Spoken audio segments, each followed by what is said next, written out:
Programme बदले मुकाबिल में खुश आमदेद। मैं हूं रबिया एहसन और मेरे साथ मौजूद है रऊफ क्लासरा। और आज के प्रोग्राम में जिन टॉपिक्स पे हम बात करेंगे उसमें सबसे पहले 4 साल बाद नवाज शरीफ पाकिस्तान पहुंच गए। इंतकामी सियासत ना करने का ऐलान, मुल्क को माशी बहरानों से निजात दिलाने का प्लान, गैर मामूली प्रोटोकॉल पर मुखालिफिन की तनकीद। तज्जियाकारों ने मुस्तकबिल के वजीर आजम की पेशन गोइयां कर दी।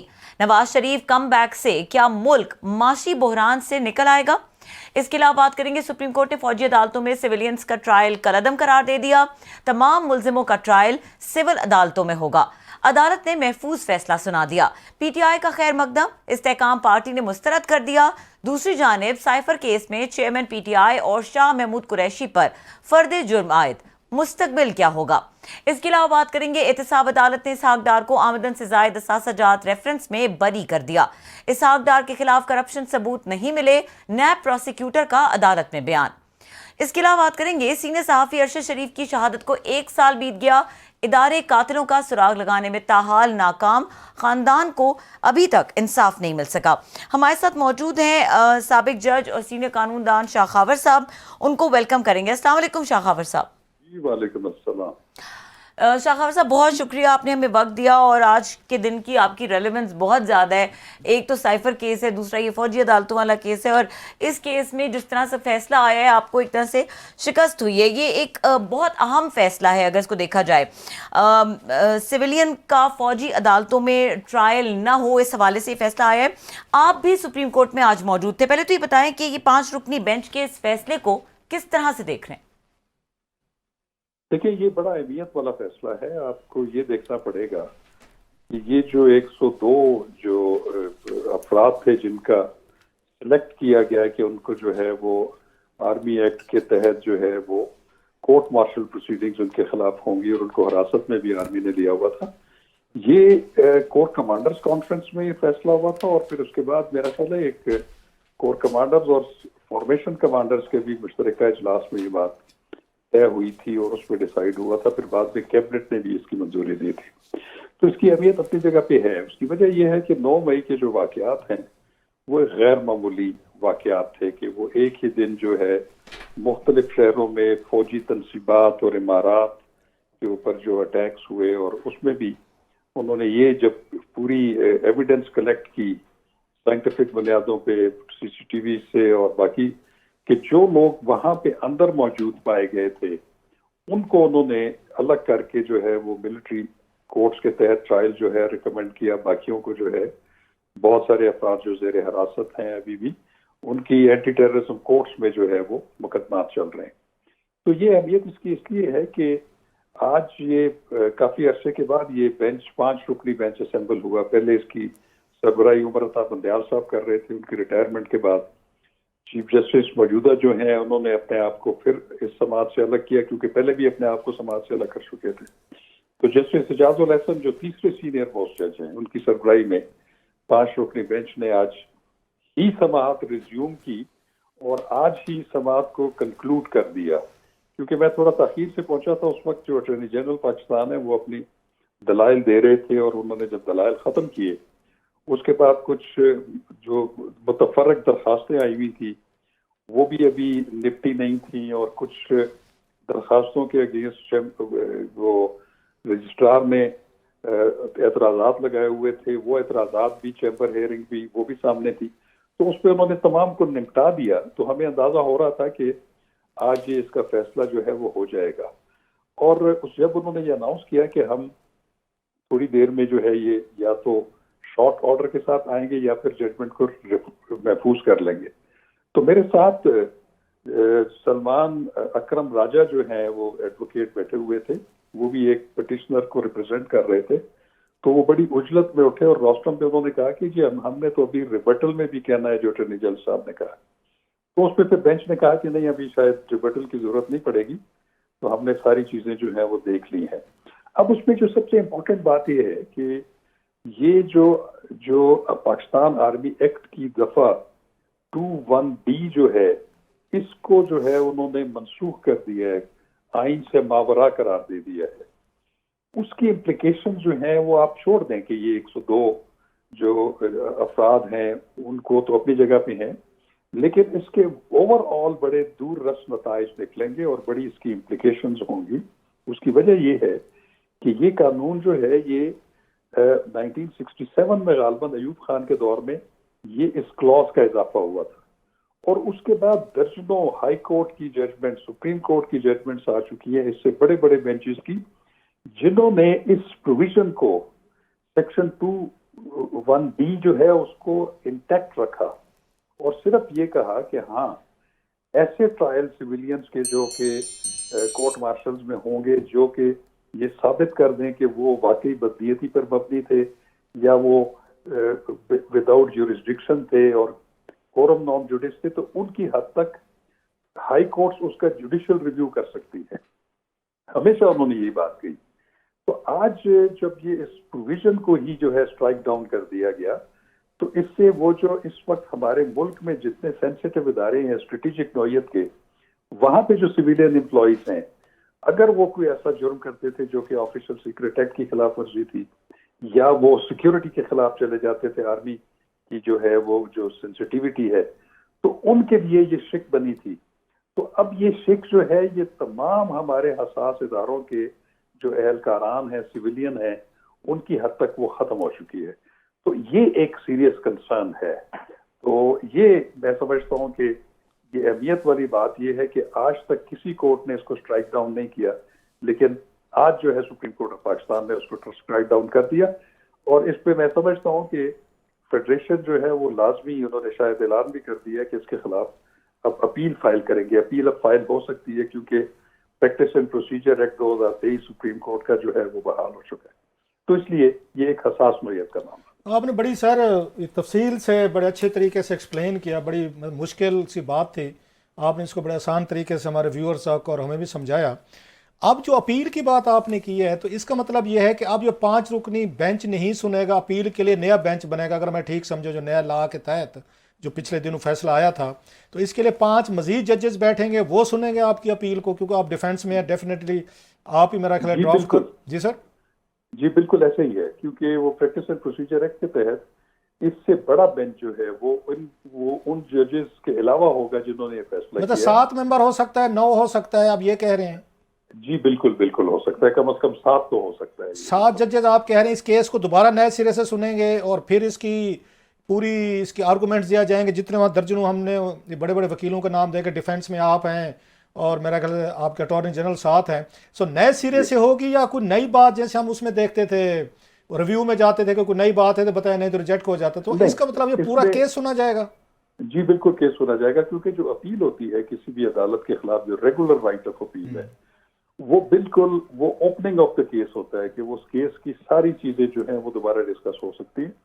जो पहले रिव्यू नजरसानी का जो इख्तियार था वो बड़ा महदूद होता था, वो सिर्फ इस हद तक था कि आपने जजमेंट्स में से कोई गलती जो है कानून की उसको उजागर करना है और उस पर बहस। अच्छा, ये बात सर मैं सारी, आप यकीनन तौर डिफेंस के आप इंतहाई काबिल वकील हैं सर, बड़े सक्सेसफुल स्टोरीज हैं आपके क्रेडिट पे। ये मतलब ये बात आपने जो यहाँ बताई है सारी के सिविलियन साइड है, वहाँ पे हमारी इंटेलिजेंस एजेंसीज में है, पाकिस्तान आर्मी में है, तो ये क्लास उनके लिए थी। अगर ये क्लास उनके लिए थी तो फिर ये सवाल पूछा जा सकता है, इसको आम सिविलियंस पे ABCD पे क्यों अप्लाई किया गया? If it meant for them तो वहाँ तक रखा जाता और इसको ना लाते ताकि कंट्रोवर्सी भी ना होती, इसको अदालतों में भी ना आते और इसको स्ट्राइक डाउन भी नहीं किया जाता।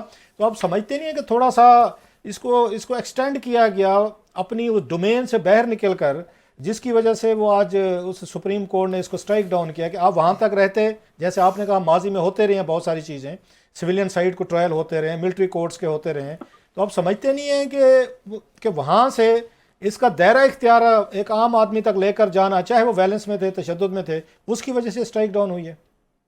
देखिए रब साहब, मैं आपको बताऊं कि आपको थोड़ी सी जरा एक तफरीक करनी पड़ेगी। देखिए ये जो 9 मई के वाकयात हुए थे बहुत शहरों में साइमल्टेनियस हुए थे, वो हुए भी, टारगेट जो थे वो फौजी तनसीबात या इमारात थी और बड़ी अहम नौयत की। अब देखना ये है कि क्या जितने भी उनके लोगों के खिलाफ इंसदाद दहशतगर्दी एक्ट के तहत मुकदमे बने, जिसमें ये 102 लोग और भी थे और भी बहुत सारे सैकड़ों लोग थे, इनमें सेग्रीगेशन क्यों की गई? सबको मिलिट्री कोर्ट्स में क्यों नहीं ट्रायल के लिए जो है वो रिकमेंड किया गया? उसकी वजह ये थी कि जब उन्होंने ये देखा कि किस किस के खिलाफ वाज़ेह शवाहिद, नाकाबिल तरदीद शवाहिद मौजूद हैं कि जो प्रैक्टिकली उन सेंसिटिव जगहों के अंदर तोड़ फोड़ करते हुए, सेबोटेज करते हुए पाए गए थे। उनको उन्होंने, और देखें, और उनका जो फैसला हुआ था वो बड़े हाई लेवल पे हुआ था। हमारे जो कोर कमांडर्स मीटिंग है या हमारे फॉर्मेशन कमांडर्स मीटिंग है, तो उसकी सेंसिटिविटी इतनी थी। लेकिन उसके साथ साथ आपने ये भी देखा होगा कि जो आर्मी की अपनी हायरार्की में जो जो लोग इस काम में मुलविस थे, उनके खिलाफ भी उन्होंने फौरन अमल दरामद किया, कुछ को हटा दिया, कुछ को जो है वो सजाएं दी, और अभी भी कुछ लोग जो हैं वो विद इन दी हायरार्की जो है वो चीजें जो है वो फेस कर रहे हैं। तो पहले तो उन्होंने अपने लोगों को जो है वो अकाउंटेबल किया। तो मैं ये समझता हूँ कि आपको बल्कि वैसे कितने लोग हैं सर, मैं आपकी सारी बात कर रहा हूँ, मतलब सर्विस के या रिटायर्ड कितने आर्मी अफसरान हैं या एहलकार हैं जिनका इस वक्त मिलिट्री ट्रायल हो रहा है? क्योंकि आप डिफेंस वहाँ पे भी मेरा ख्याल प्रोसिक्यूशन देख रहे हैं। नहीं, मेरा चूंकि उससे मेरा डायरेक्ट कोई नेक्सस नहीं है, राइट सर, तो मुझे कोई ऐसी फिगर पता नहीं है, लेकिन सिर्फ मेरी इंफॉर्मेशन ऐसी है। राइट लेकिन सर। एक बात रोशन मैं आपको बताऊं सर कि आपको याद होगा कि जब एपीएस का वाकया हुआ था, उसके बाद फिर आइन में तरमीम की गई थी जी, और उसमें फौजी अदालतों को जो है वो सिविलियन के ट्रायल के लिए 2-2 साल के लिए जो है वो तरमीम की गई थी, आर्मी एक्ट में भी और कॉन्स्टिट्यूशन में भी। उसको भी चैलेंज किया गया था। डिस्ट्रिक्ट बार एसोसिएशन रावलपिंडी ने 2015 में जो उसका फैसला आया था, वो फुल कोर्ट बैठी थी उसमें भी उन्होंने आर्टिकल 2 जो सेक्शन 21D है जो आर्मी एक्ट की, उसको उन्होंने इंटैक्ट रखा था। उसको फिर भी उन्होंने जो है सर वो आपकी क्या disturb अंडरस्टैंडिंग है, क्या अंडरस्टैंडिंग है कि जो बात आप कह रहे हैं कि वो सिविलियंस के लिए था, फलां के लिए था, उसके लिए बिल्कुल ठीक बात है, आपको समझ में आने वाली बात है, तो फिर 5 रुकनी बेंच ने आपकी इस बात को, अटॉर्नी जनरल थे, आप थे, डिफेंस में थे, उन्होंने इस बात को क्यों नहीं एंटरटेन किया? डेफिनेटली तौर पर आपने सारे आर्गूमेंट्स उनके सामने भी रखे हैं और सारी बातें भी बताई हैं।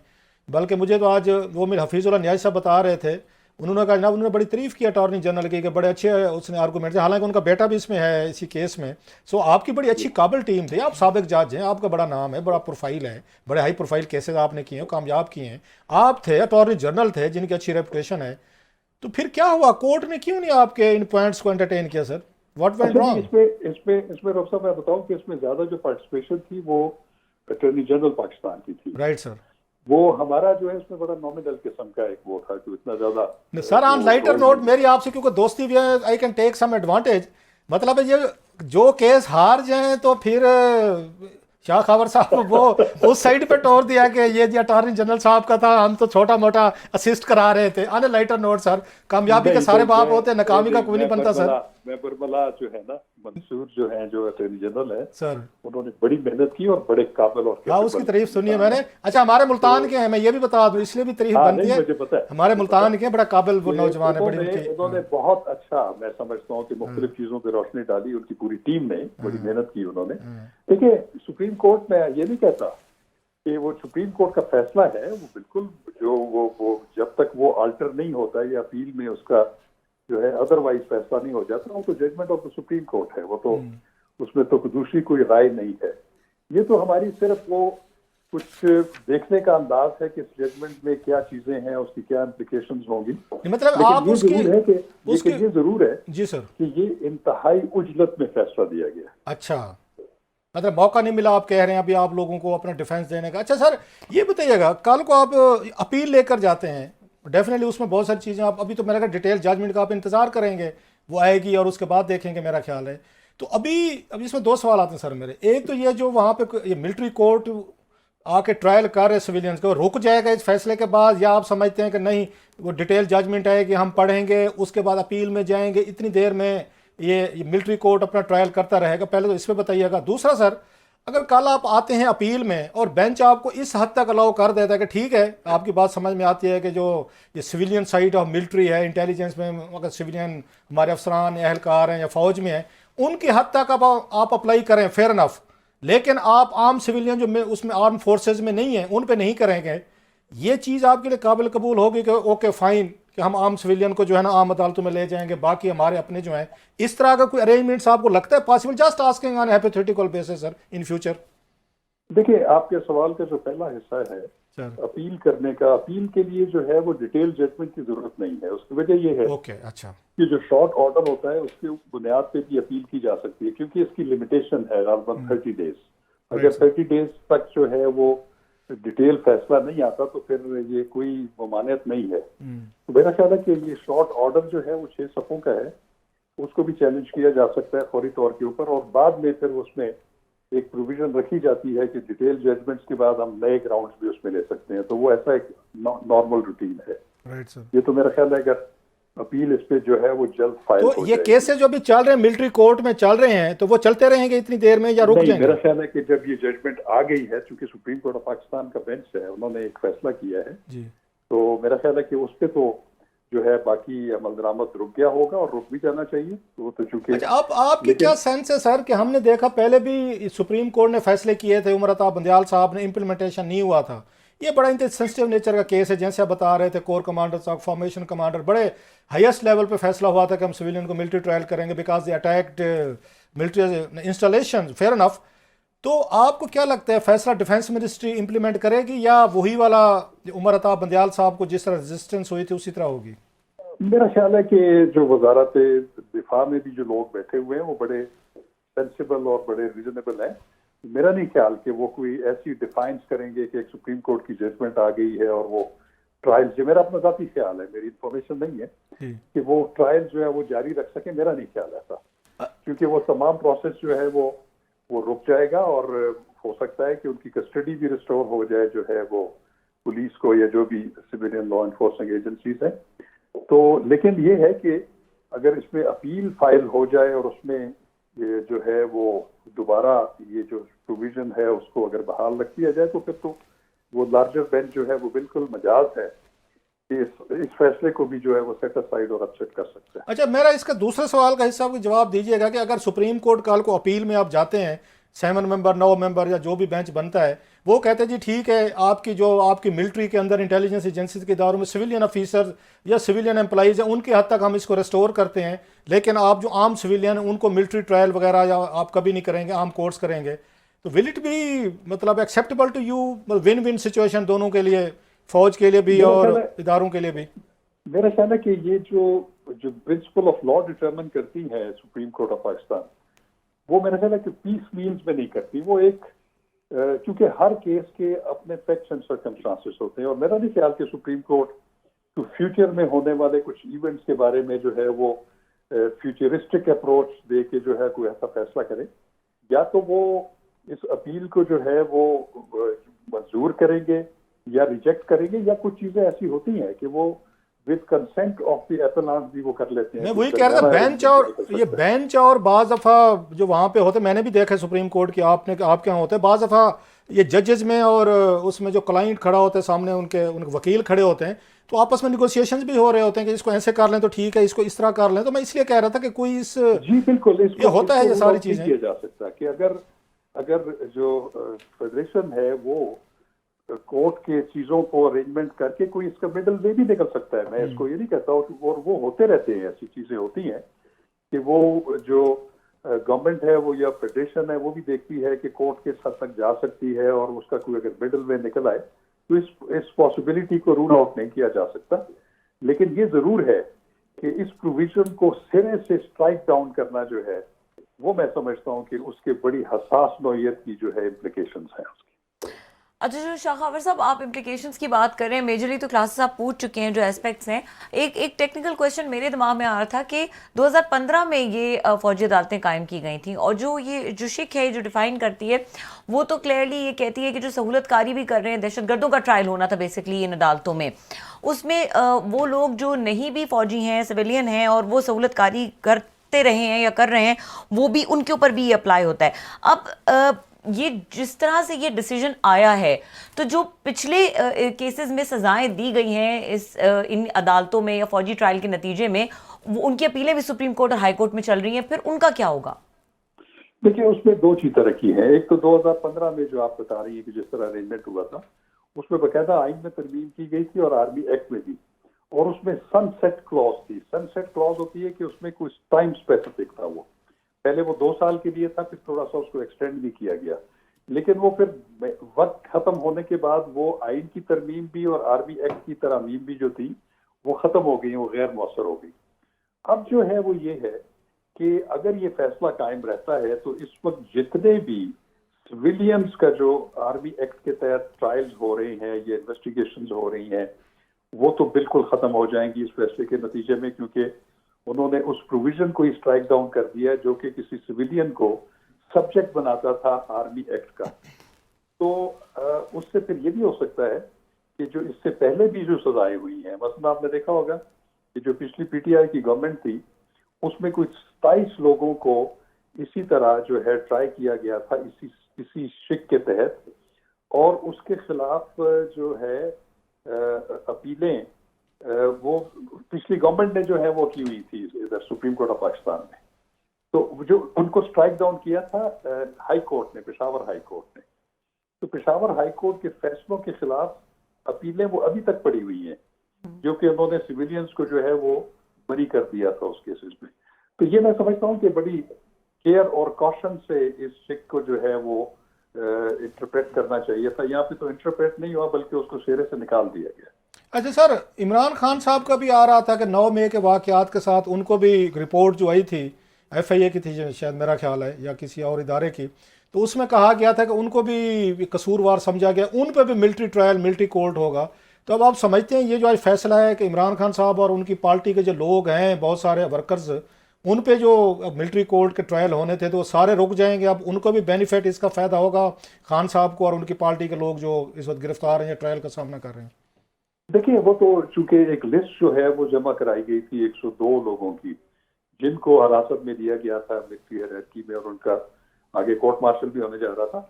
जहाँ तक मेरे ख्याल इमरान खान साहब का ताल्लुक है, तो ये मैं आपको बड़ी जिम्मेदारी से एक बात कहूँ कि ये पिछली गवर्नमेंट में शहबाज शरीफ साहब की गवर्नमेंट, उसमें भी ये डिसाइड हो चुका था कि उनको एटलीस्ट जो है वो आर्मी की हायरार्की के अंदर ट्राई नहीं किया जाएगा। अच्छा, तो मेरा ख्याल है कि ये स्पेकुलेशंस हैं कि उनको जो है सहूलतकार के तौर पर या उसकी जो है वो अबेटमेंट में जो है वो आर्मी कोर्ट्स में उनको ड्रैग किया जाना था। तो मेरा ख्याल है कि ये इंफॉर्मेशन ठीक नहीं है। अच्छा, बाकी सर ये आ रही थी, अब इनके केस से दहशतगर्दी की एंटी टेररिज्म कोर्ट में चलेंगे? ये जो 102 लोग हैं फौजी से हट के एंटी टेररिज्म में जाएंगे, या यहाँ पे सेशन जज वगैरह जो क्रिमिनल कोर्ट्स हैं वहाँ पे जो इस तरह के केसेस होते हैं, अब इनके केसेस कहाँ पे जाएंगे सर, ये जो 102 लोग हैं? ये चूंकि इनके खिलाफ जो FIR कटी थी इनिशियली, वो तो इंसदाद दहशतगर्दी की दफात लगी हुई थी उसमें।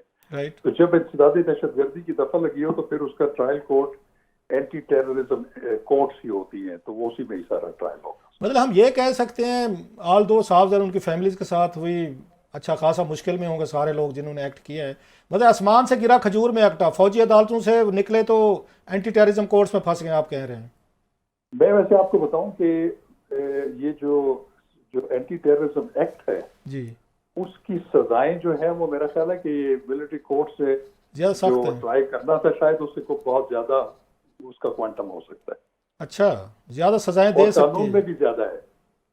ये बताएंगे जरा कितनी, मतलब मिलिट्री कोर्ट कितनी सजा देती है और एंटी टेररिज्म कितनी देती है सर, क्योंकि आप तो ये केसेस सारी उम्र की हैं आपने सर। देखिए, कुछ जस्ट फॉर आइडिया चीजें ऐसी होती हैं जो कि कहने वाली नहीं होती, ये इशारों कनायों में ये बात अटॉर्नी जनरल ने जब ये बेंच सुन रहा था उमर अता बंदयाल साहब की सरबराही में, तो उस वक्त उन्होंने अंदिया दे दिया था कि शायद बहुत सख्त सजाएं ना दी जाएं।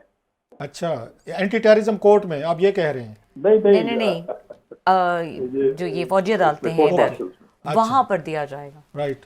तो आपका ख्याल है एंटी टेररिज्म कोर्ट में अभी उस तरह की सजाएं नहीं होंगी, मतलब एक थोड़ा सा कंपैशनेट ग्राउंड रखा जाए? मैं इस पे यकीन नहीं कर सकता, लेकिन मैं ये कहता हूँ कि जो एंटी टेररिज्म कोर्ट की सजाएं हैं वो भी बड़ी सख्त सजाएं। हाँ नहीं, नवाज शरीफ साहब को हुई है सर 14 साल सजा, 13 हाईजैकिंग केस, और बनाई भी नवाज शरीफ साहब ने थी 97 में, साहब ने मना भी किया था मियाँ साहब जान दो ये ना बनाए आप एंटी टेररिज्म कोर्ट, उन्होंने कहा नहीं इसके बगैर कराची ठीक नहीं होगा, और किस्मत देखें 4 साल बाद वहीं एंटी टेररिज्म कोर्ट से उसी से 14 साल सजा हुई थी उनको, आपको याद होगा सर। ये बहरहाल बिल्कुल साइफर जी साइफर पे भी फर्द जुर्म आयद हो गया है साइफर केस में, शगावर साहब इमरान खान पे और शाह महमूद कुरैशी पे। ये प्रोसिक्यूटर है, इन्हें पता है साहब, उनसे पूछें जरा कि क्या हुआ है। मैं यही पूछ रही हूँ कि ये बताइएगा कि अब इसके आगे क्या है?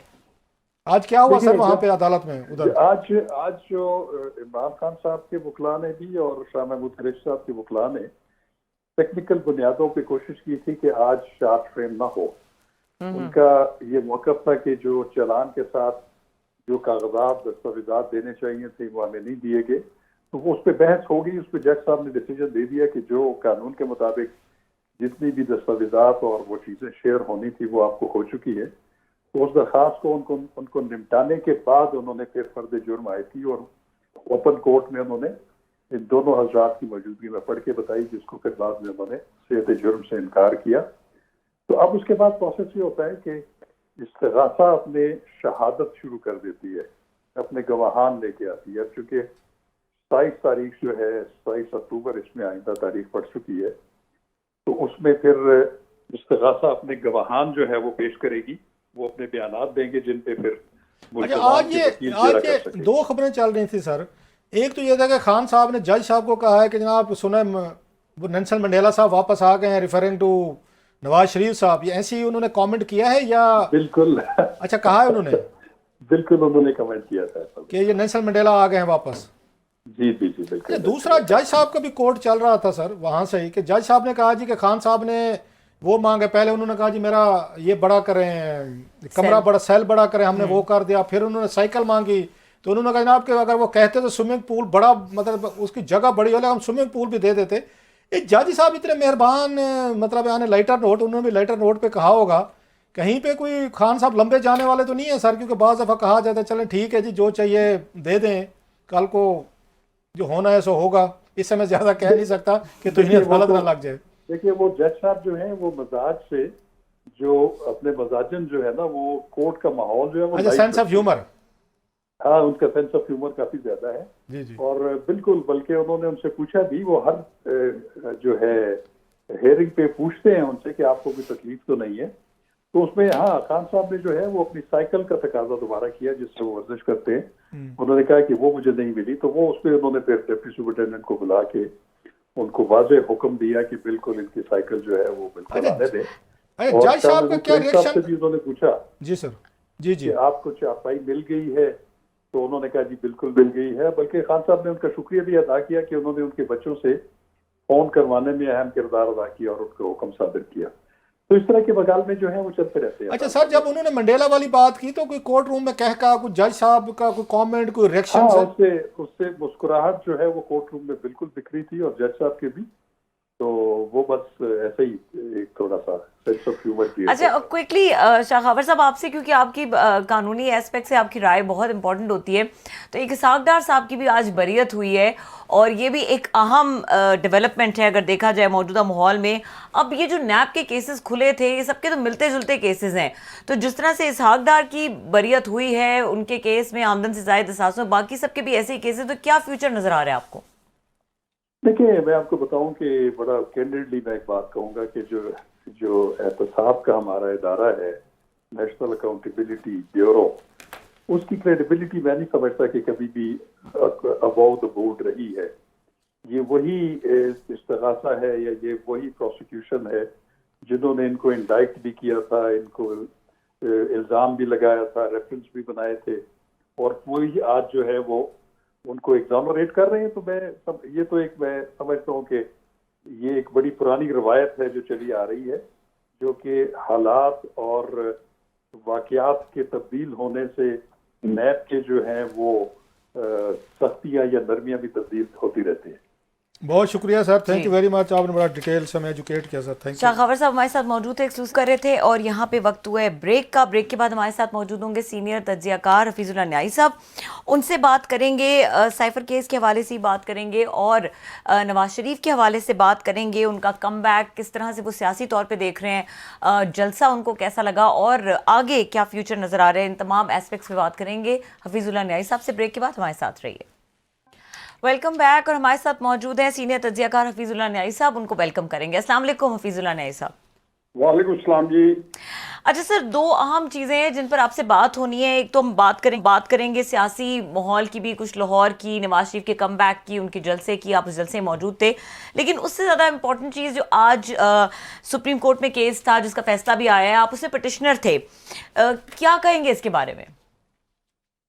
पहले कौन सी करनी है? पहले फैसले के बारे में बात करेंगे। फैसले के बारे में मेरा ख्याल है जी कि बहुत अच्छा फैसला है और बड़ा बोल्ड फैसला है। मेरा ख्याल है कि जो जितनी पटिशन थी और जितनी प्रेयर्स थी वो सारी की सारी मिनोआन कबूल कर ली गई हैं। लेकिन पहली बात तो यह है कि ये मिलिट्री कोर्ट्स जो हैं, हमारे जो एस्टेब्लिशमेंट है उनको ये समझ लेना चाहिए कि इस तरह के सियासी माहौल में मिलिट्री कोर्ट्स के पास खड़े होने के लिए दो टांगे कोई मुहैया ना करता। तीन जो तबके हैं पाकिस्तान के मौसर, एक तबका है हमारा जिसको कहना चाहिए कि जुडिशरी का, यानी वकील और जजेस, एक मीडिया का, तीसरा सिविल सोसाइटी। इनमें से एक भी आवाज, चाहे वो अंदर से इनके बारे में कोई नरम गोशे भी रखता हो, वो सामने आके रूफ क्लासेस आके प्रोग्राम में ये नहीं कह सकते ये मिलिट्री कोर्ट चलने चाहिए। ये चीजें जो है सेट हो चुकी हैं। चुनाचे सुप्रीम कोर्ट ने जब फैसला किया तो पूरे मुल्क में इसने एक नया पॉलिटिकल क्राइसिस, बजाय क्राइसिस नजर नहीं आता, लेकिन जब एक क्राइसिस को कोई चीज ज्यादा जो जिसको ट्रिगर करे या ज्यादा उसको उसको जला बख्शे, तो जाहिर है कि इसका मतलब है कि इस अच्छे फैसले ने जो कि पूरे मुल्क में एक खुशी की लहर दौड़ गई इन तीनों तबकों में, और यही तबके सोसाइटी के अंदर नुमाया तबके हैं। तो मेरा ख्याल है कि ये तो एक बहुत बड़ा फैसला हुआ है। मैं सारी प्रोसीडिंग में पहले उससे लेके आखिर तक वहां मौजूद रहा हूँ और फैसला भी सुना है बैठ के। तो मैं तो बड़ा एक्साइटेड हूँ और अल्लाह करे कि इसको अब इम्प्लीमेंट कर दे, बजाय जाके अपील में जाए। तो मैं तो समझता हूँ कि इज्जत सादात जो है उसका ये तकाजा है कि इस फैसले को मनवान जो है अब नाफिज कर दिया जाए। अच्छा सर, थोड़ी देर पहले हमारे साथ आप क्योंकि उसमें थे, आप अपने बेटे हसान के न्याजी के लिए आप गए पटिशन की, सो आप वहाँ पे एक और हैसियत में थे। थोड़ी देर पहले हमारे साथ ये शाह खावर साहब थे, वो डिफेंस साइड पे थे हुकूमत की तरफ से, डिफेंस मिनिस्ट्री की तरफ से। उन्होंने एक नुक्ता बताया है सर, आपकी अपनी कंसर्न अपनी जगह पे ठीक है कि सिविलियन, आप तो फैसला भी आ गया। वो ये कहते हैं कि ये 57 या 58 के करीब उस वक्त इसको इनकॉर्पोरेट किया गया था 21B आर्मी एक्ट में, और ये जना अयूब खान से दौर के लेके बाद में बहुत सारी दफ़ा चैलेंजेस हुए, केसेस हुए, ट्रायल हुए, वहाँ पे पटिशनें हुई, फैसले भी है, लेकिन किसी ने इसको स्ट्राइक डाउन नहीं किया बिकॉज ऑफ वन रीज़न। वो ये कहते हैं इस फैसले के बाद जो वहाँ पाकिस्तान आर्मी के अंदर इंटेलिजेंस एजेंसीज में सिविलियन अफसरान हैं या वहाँ सिविलियन एम्प्लॉइज़ हैं बहुत सारी बड़ी तादाद में, तो जिन पे बाज़ दफ़ा अगर कोई वहाँ पे एक्ट्स ऑफ ओमिशन कमीशन होते थे तो ये कानून जो है शिक जो है 21B ये उन पे अप्लाई करती थी। अब इस फैसले के बाद वो भी उन पे भी अप्लाई नहीं हो सकती, तो उनको कैसे ट्रायल करेंगे, उनका क्या किया जाएगा? सो आप इसको कैसे देखते हैं कि इन दोनों को जुदा किया जा सकता था, या आप समझते हैं नहीं ये शिक उड़ाई की है ओवरऑल ये बिल्कुल ठीक किया कि फौज को अपना बुनियाद सिस्टम बनाए? देखिए जी, अगर आप समझें कि फर्क से कि जी 100 यूनिट्स हैं जो कि उनके अंदर स्टार हो सकता है, जिसमें हर तरह से सोसाइटी के हर तबका भी है, फलां भी है, फिर ये ISI के या सिविलियन जो है एहलकार भी है। तो इनके लिए तो आप अंदर कानून साजी कर सकते हैं कि सिर्फ आपने उनको देना है कि जब आप हायर करते हैं तो कॉन्ट्रैक्ट भी कर सकते हैं कि ये आर्मी के एम्प्लॉय हैं, जिसके ये मुश्किल नहीं है लेजिस्लेशन, लेकिन इनके लिए पूरे मुल्क के अंदर एक ऐसा कानून बनाए जो जस्टिफाई ना किया जा सके। फिर सा मैं कहता हूँ सुप्रीम कोर्ट इसको मनवा ना लेता। शाह खावर साहब बहुत बड़े आदमी हैं, मैं उनको बड़ा मदाह हूँ, लेकिन वो कहते हैं ना अब एक ऐसी कैफियत है कि उनको बेचारे वकील का क्या काम होता है, वकील ने तो उसको कुछ इधर से खड़ा कर दिया, उसको दूसरी तरफ से। मैं आज प्रोग्राम पे तो कहूँ कि नौजवान अटॉर्नी जनरल मुझे मेस्मराइज कर दिया उसने। अच्छा, इतने खूबसूरत उसे दलाइल दिए, कुछ 1.5-2 घंटे वो एक फ्लुएंसी के साथ। न्याय साहब रुके जरा, मुझे पहले दाद देने दें आपको।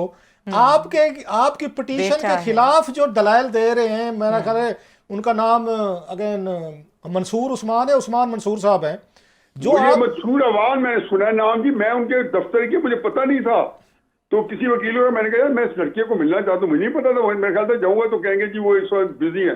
तो बेचारे ने बैरक रिसीव किया, मैंने कहा जी मैं आपको हकीकत में टाइम नहीं लूंगा, मैंने जाना बड़ा जरूरी, मैं आपको दाद देने आया हूँ, उस वक्त फैसला नहीं आया था। अच्छा, आप दाद मैंने देने कहा पहुंच जी गए उनको? मैं यकीन जानो कि आपने जो विज्ञान में ठीक है। दलाल दिए हैं, मैं कहा देखो बात है कि, तो मैं बल्कि हंस के मंसूर को कहा कि मंसूर साहब, मैंने कहा आप ने इतने बड़ा जो है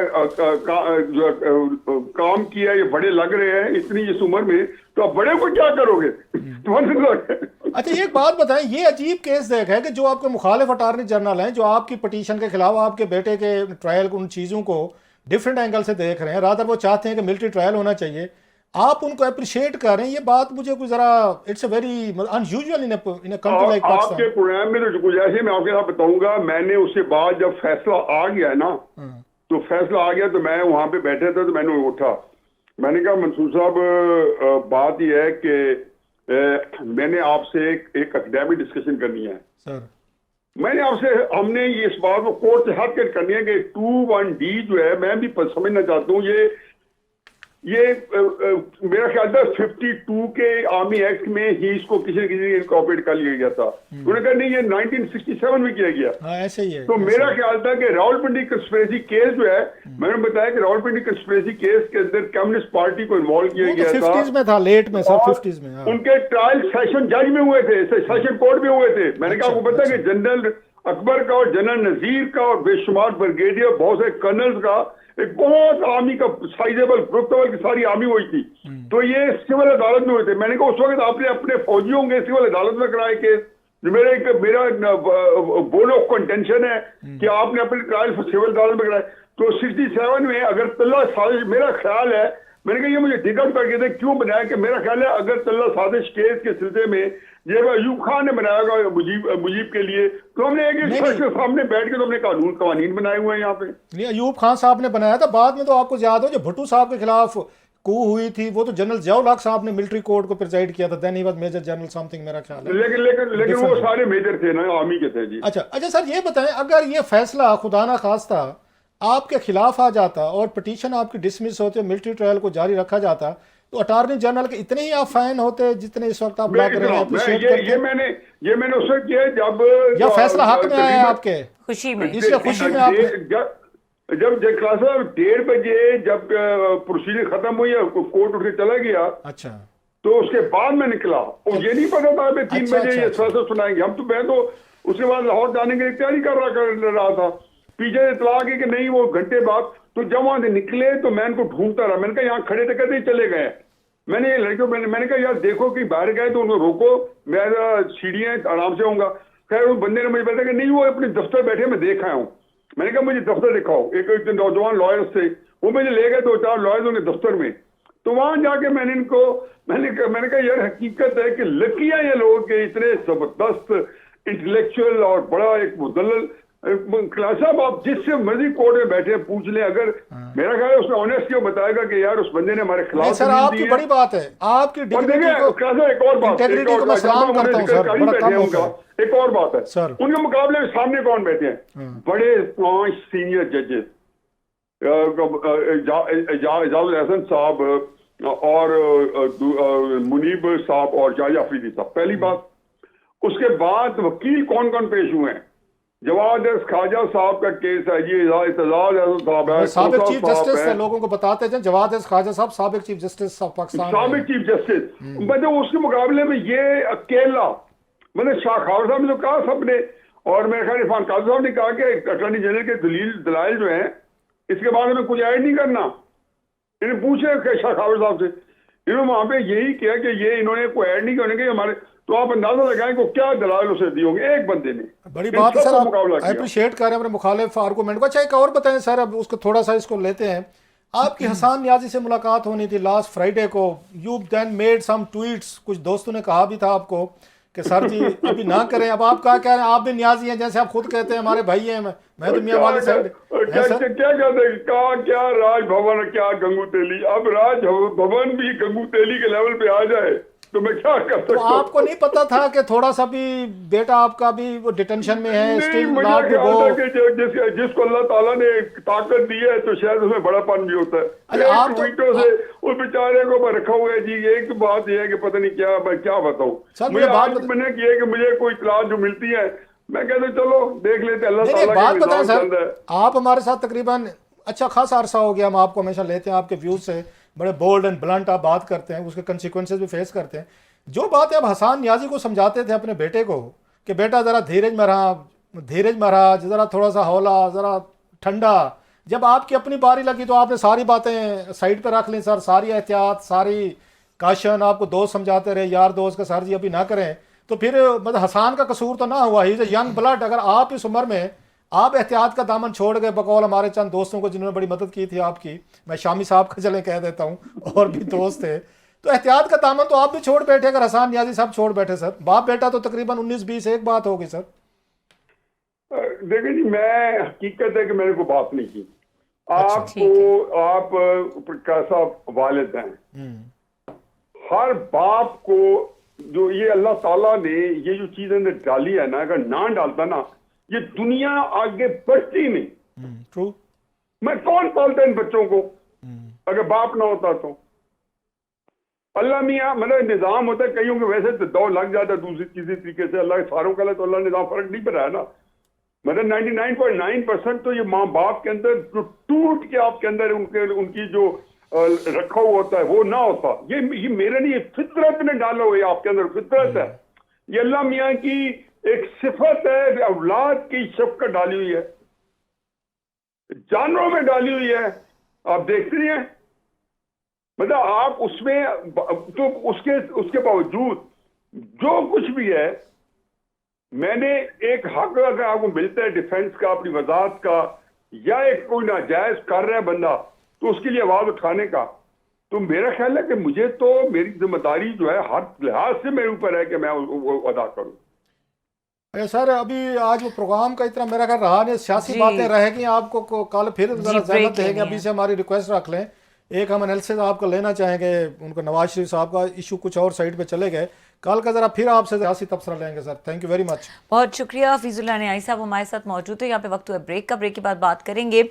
अरशद शरीफ कत्ल को 1 साल मुकम्मल हो गया है, इस हवाले से केस कहाँ तक पहुँचा है और इंसाफ कहाँ है, इसके ऊपर बात करेंगे। ब्रेक के बाद हमारे साथ रहिए। Welcome back. क्लासेस, अब बात करेंगे एक अनफॉर्चुनेट तरीन अगर कहा जाए इंसिडेंट, और आपके लिए जो आम व्यूअर है उनका एक अपना एक रिश्ता है, उनका अपना ज़ाहिर एक ताल्लुक़ है, लेकिन आपके लिए ज़ाहिर है ये बहुत ही तल्ख किस्म का एक दिन होगा जिस दिन ये वाक़या रूनुमा हुआ। मतलब I remember how it was and you know how it felt. तो आप तो यकीनन, आप जब भी जिक्र करते हैं ऑफ द रिकॉर्ड, हमारी प्रोग्राम के अलावा भी बात होती है, तो आपकी मैक्सिमम मेमोरीज़ और ख़ास तौर पे जो जर्नलिस्टिक मेमोरीज़ हैं वो यही होती हैं कि मैं यहाँ गया था तो अरशद के साथ गया था, वहाँ गया था। So how do you feel after 1 year has gone और अभी तक कुछ चीज़ें सामने नहीं आई? बड़ा ये मुश्किल आपका ये सवाल है। आपने तो बात की ना कि एक्सपीरियंस या चीज़ें, मतलब लव जो वो होता है ना, ट्रेजिडी जो हमने पढ़ा था, उसने एरिस्टोटल ने इसको एक्सप्लेन किया थ्योरेटिकली कि ट्रेजिडी क्या होती है। तो उस लफ्ज़ में ट्रेजिडी का मतलब तो मुझे अगेन अब समझ आ, हालांकि मेरी अपनी फैमिली में भी भाई, पेरेंट्स और मेरे बड़े दोस्त डॉक्टर जफर अल्ताफ़ साहब थे, अनवर बेग साहब थे, उसके बाद राना इजाज़ महमूद साहब थे, तो इस तरह के बड़े they were very close to me. Naeem भाई मेरे अपने थे, वालदैन थे। लेकिन लव जो ट्रेजिडी की मुझे समझ आई है ना, वो भी अपने जगह पे था। वो तमाम दुख जो है ना, अगर मैं कहूँ, अब मैं टीवी पे बैठ के कह रहा हूँ, वो इस दुख तकलीफ के आगे ना छोटे पड़ जाते हैं। मतलब that's what I am saying कि इतना एक अरशद फुल ऑफ लाइफ। आज उसकी अरशद की बरसी थी, we all friends gather at his G11 जो उसका घर है, उसके बच्चे प्यारे से। अब मतलब उन बच्चों को देख के अच्छा, अब 2 बच्चे उसके स्कूल में हैं अभी। बेटी उसकी वो अलीज़े जो है वो मेरा ख्याल है अभी यूनिवर्सिटी के शायद पहले साल में है, 18, 19, 20। बेटा एक अब्दुल्ला है, वो यूनिवर्सिटी में है। 2 बच्चे यूनिवर्सिटी में हैं, तो 3 अभी स्कूल या कॉलेज में हैं। तो वो चीज़ें अब उनके बच्चे हमारे हाथों में पले बड़े हैं। मेरे अपने बच्चे थे, अरशद को एज ए फैमिली, मतलब एक चीज़ होती है, एक 24 साल का बड़ा गहरा ताल्लुक, बड़ा एक उससे लॉन्ग एसोसिएशन, दिन के 10-12 घंटे इकट्ठे गुजरना डेली। दोपहर को लंच भी इकट्ठे हो रहे हैं, रात को प्रोग्राम के बाद मुझे कोई 10:50 पे कॉल आ जानी, अली उस्मान की आ जानी कि जनाब के कि अरशद साहब पूछ रहे हैं कि डिनर कहाँ करना है। दोपहर में अरशद का अपना फ़ोन होना, किधर हो, लंच करते हैं। इस्लामाबाद का कौन सा कोना खुदरा, कोई ईंट नहीं होगी जहाँ पे आप उठाएं और नीचे से हमारी यादें ना पड़ी। मतलब साल होने वाला है, 1 साल हो गया, मुझे नहीं याद पड़ता मैं बाहर निकलता हूँ, कोई कंपनी की हो, किसी से मिलने गया हूँ या किसी से कोई बैठ के आउटिंग की हो, कोई पार्टी की हो, कोई गपशप की हो। Because again Arshad was nucleus, brave आदमी, बहादुर आदमी, यारों का यार। मतलब यारों का यार अगर आप समझते हैं, अपने व्यूज़ के लिए मतलब जान देने वाला बहुत कम लोग होते, कमिटेड आदमी। आप उसके व्यूज़ का डिफर कर सकते हैं, मैंने कई दफ़ा किया, मेरी कई दफ़ा मतलब अब मैं क्या टीवी पे बताऊं कि इन्हीं दिनों में जब क्राइसिस से वो गुजर रहा था, मेरी कितनी दफ़ा उससे बहसें हुई, मुबहसें हुई, मिन्नत तरले। मेरी ये थी कि one has to live to fight for another day. Journalism कोई एक दिन का काम नहीं होता, एक दिन में आपने सारी चीज़ें ठीक नहीं करनी होती। यूँ कीप आप अजान देते रहें, बात करते रहें, मतलब हमारा काम अजान देना है, कोई नमाजियों को मस्जिद तक लेके नहीं आना। खैर वो एक डिबेट है, सारे मेरे दोस्त उस चीज़ के गवाह हैं। So Arshad was a very idealistic man, idealism उसकी लाइफ था। वो अपने व्यूज़ के लिए जान दे सकता था, वो बेंड नहीं कर सकता था।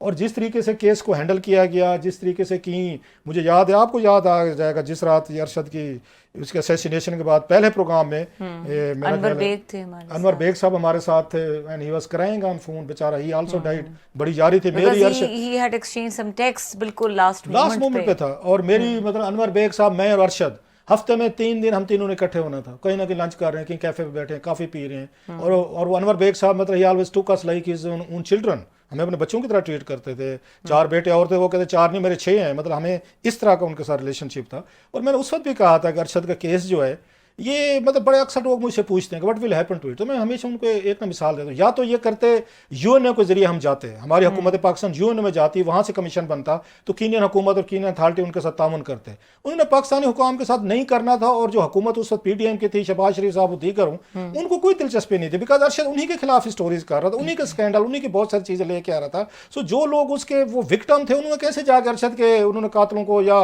ढूंढना था या चीज़ें करनी। यूएनओ को कमीशन सबसे पहले हमने बात की थी, एक बात।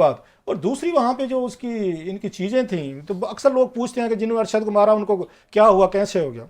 मेरी ये राय है, जो बड़ी असैसिनेशन होते हैं ना, उनके कातिल कभी नहीं मिलते, ये ध्यान में रखें। वो पकड़े भी जाएं, मार आपको कर भी दें ना, फिर भी लोग कहते हैं इनके पीछे कुछ और लोग होंगे। मसलन ये लियाकत अली खान साहब का कातिल तो वहीं बैठा था, ये मौके पे मार दिया गया था। लोग आज भी कहते हैं लियाकत अली खान के नहीं मिले। बेनजीर भुट्टो साहबा के वो जो ड्रोन में मारे गए थे, जिन लोगों ने उनको असैसिनेट किया था, जिसमें बैतुल मसूद वगैरह और भी लोग थे, लेकिन लोग आज भी कहते हैं नहीं जनाब, ये रहमान मलिक साहब का बयान था। बाकी का भी था कि अमेरिकन ने उनको ड्रोन में उनको मारा था। मुर्तज़ा भुट्टो वाला केस देख लें, मैं वैसे आपको बता रहा हूँ, या और बात उसका JF कैनेडी का देख लें, उसकी असैसिनेशन अमेरिकन प्रेसिडेंट की हुई थी। जो पॉलिटिकल और अरशद की जो असैसिनेशन हुई है, उस मोहम्मद मालिक ने बड़ी खूबसूरत बात की थी। उसने कहा वैसे बाज़ लोगों की ये फ्रेम होते ना, तस्वीरें, कोई कत्ल हो जाए, बेचारा कोई मर जाए, कुछ हो ना, 1-2 घरों में, रिश्तेदारों में लग जाती हैं, अपने घरों में लोग लगाते हैं। अरशद की जो तस्वीर है, फ्रेम ने, ये हर घर में लगी है। मतलब हर बंदे ने इसको दर्द को फील किया है कि जैसे हमारे घर का फर्द जो है, मैं जहां भी गया हूं, मैं जिस जगह पे गया, सर डीपीज लोगों की चेंज ही नहीं हुई, 1 साल गुजर गया है, तो उनके अरशद की कब्र पे आज भी वहां पे लोगों का आप जाते हैं, लोग आज भी फूल देने जाते हैं। ठीक है, मतलब एक यंग डेथ हुई है, चीजें हुई। तो एक अरशद का भी एक इसी तरीका पॉलिटिकली मोटिवेटेड बड़ा ये एक असैसिनेशन थी।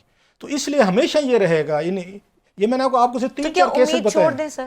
नहीं, उम्मीद तो हम सारे करते रहते हैं। अभी उनकी जो अरशद की एक और मिसेज हैं, जवेरिया जो हैं, उन्होंने वहाँ पे कीनिया में जो काम बहुत पहले हो जाना चाहिए था, उन्होंने अब किया कि she has got case registered against वो पुलिस वाले जिन्होंने अरशद को फायरिंग करके मारा था, टारगेट करके मारा गया, उनके खिलाफ अब ये केस हुआ है वहाँ पे। अब वो गिरफ्तार होंगे, अब क्रिमिनल ये केसेस अब उनको परसू किया जाएगा। अब सवाल ये है कि इंटरनेशनल आपको वकील हायर करना पड़ेगा जो उसको फॉलो करे। और भी उस वक्त लोग कह रहे थे कि जब तक कीनिया में केस रजिस्टर्ड नहीं होगा उसके मर्डर का, अरशद का, तो उस वक्त तक कीनियन हुकाम जो है वो कैसे जाएंगे? कोई ना कोई तो आपको वहाँ पे अप्लीकेंट चाहिए था। अच्छा, तीसरी पार्टी बन नहीं सकती, वो फैमिली को बनना है, आपकी फैमिली को बनना पड़ता है। So the good news is कि एटलीस्ट उन्होंने वहां पे केस को रजिस्टर्ड करवाया, जिसके बाद केस को आगे बढ़ेगा, कोई इन्वेस्टिगेशन होगी, कोई रिपोर्ट होगी, कुछ हमें थोड़ा सा, और बाज वही होते हैं लार्जर देन लाइफ हो जाते हैं। अरशद का भी ये है कि लो इस सारे जो कुछ हुआ है इट्स ए ट्रेजिक है, मस है हमारे जैसे दोस्तों को ट्रेजिडी है, उसकी फैमिली के लिए, बच्चों के लिए, उसके मिसेज, उनके हमारी बहन सुमैया हो गई,